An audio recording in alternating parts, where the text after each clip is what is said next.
ঢাকা বিশ্ববিদ্যালয়ে আমাদের যে দৃষ্টিশক্তি প্রতিবন্ধকতা রয়েছে যে শিক্ষার্থী ভোটার তাদের ব্যাপারে আমরা কীরকম ব্যবস্থা নিয়েছি।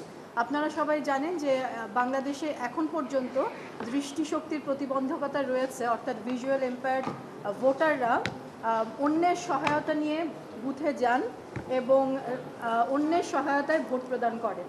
তো এই প্রথমবারের মতো আমরা বাংলাদেশে এবং ঢাকা বিশ্ববিদ্যালয়ের ডাকসু ও হল সংসদ নির্বাচন 2025কে উপলক্ষ করে এই প্রথমবারের মতো আমরা ব্রেইল পদ্ধতিতে আমাদের যে ব্যালট পেপার সেটা আমরা ছাপিয়েছি। অলরেডি আমাদের ডাকসু এবং হল সংসদ নির্বাচনের প্রতিটি ব্যালট পেপার ব্রেইল পদ্ধতিতে ছাপানো হয়ে গেছে। আমরা হল প্রশাসনের কাছ থেকে তালিকা চেয়েছিলাম যে আমাদের এরকম ভিজুয়াল এম্পায়ার্ড শিক্ষার্থী কতজন রয়েছে। তো আমরা সেই তালিকা পেয়েছি 30 জনের, 7টি হল থেকে 30 জনের তালিকা আমরা পেয়েছি।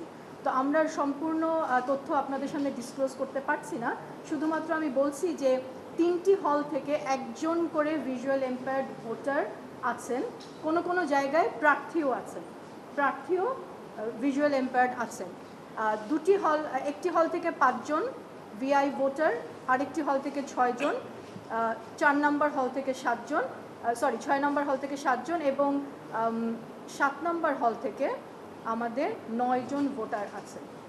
এই হলো আমাদের 30 জন ভোটার যারা স্বাধীনভাবে এই প্রথমবারের মতো এবং তার ব্যক্তিগত গোপনীয়তা রক্ষা করে ব্রেইল পদ্ধতিতে ভোট দিতে সক্ষম হবে। নির্বাচনের দিন গণমাধ্যম কিভাবে আচরণ করবে, অর্থাৎ গণমাধ্যম কর্মীরা কিভাবে ভোট দানের যে খবর সেগুলো সংগ্রহ করবেন, ভোট গণনার খবর কিভাবে সংগ্রহ করবেন, সেই সম্পর্কে একটা লিখিত আচরণবিধি আমরা গণমাধ্যম কর্মীদেরকে কালকে হাতে আমরা দিতে চাই। তো সেটি আমরা দিব, কিন্তু আমরা জানি যে আপনাদের দায়িত্বশীল ভূমিকা যেটা আমরা দেখে এসেছি সেটার উপরে আমরা ভরসা করতে চাই। আমরা কি লিখিত দিব কিংবা লিখিত দিব না সেটি জরুরি না। আমাদের প্রধান কাজটি হচ্ছে যে এটা কিন্তু আমরা বাংলাদেশের জন্য একটা ক্রান্তিকালের মধ্যে আছি, অর্থাৎ আমাদের কোনো রকম একটা ভুল আচরণ, ভুল রিপোর্ট, ভুল তথ্য পুরো সমস্ত কিছুকে নষ্ট করে দিতে পারে। সে কারণে আপনাদের প্রতি আমার অনুরোধ থাকবে দায়িত্বশীল আচরণ করা, আমাদেরকে একটু সহযোগিতা করা। আপনারা উন্মুক্ত যে কোনো তথ্য জোগাড় করতে পারেন, যে কোনো প্রতিবেদন আপনাদের স্বাধীনতা অনুযায়ী করতে পারেন, কিন্তু দায়িত্বশীল থাকার জন্য অনুরোধ করব। এবং সেইটার একটা ব্রিফিং, পার্টিকুলারলি আমরা গণমাধ্যম কী আচরণ করবে সেইটা একটা লিখিত আচরণবিধি আমরা কালকে আপনাদের কাছে দিব।